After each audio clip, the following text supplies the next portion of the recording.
কানপুরে ভারতের বিপক্ষে দ্বিতীয় টেস্টে নতুন ইতিহাসের সামনে দাঁড়িয়ে আছে বাংলাদেশ। বৃষ্টির কারণে মাত্র 35 ওভার খেলেছে টাইগাররা। প্রথম দিনে টাইগারদের সংগ্রহ 3 উইকেটে 107 রান।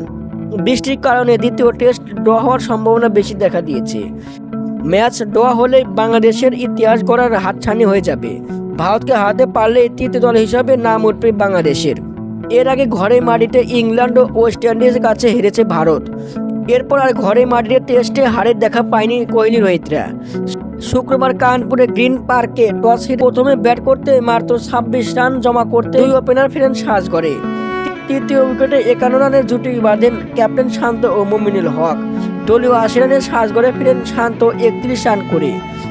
চতুর্থ উইকেটে জুটি গড়েন মুশফিকের সাথে 27 রান না পেরুতে বৃষ্টিতে প্রথম দিনে ম্যাচ পরিত্যক্ত করেন আম্পায়ার।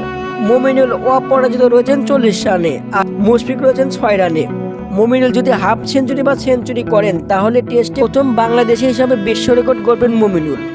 দর্শক, আপনাদের মতামত কি? দ্বিতীয় টেস্টে পারবে কারা, ভারত নাকি বাংলাদেশ, নাকি ম্যাচ ড্র হবে? কমেন্টের বক্সে জানিয়ে দিন।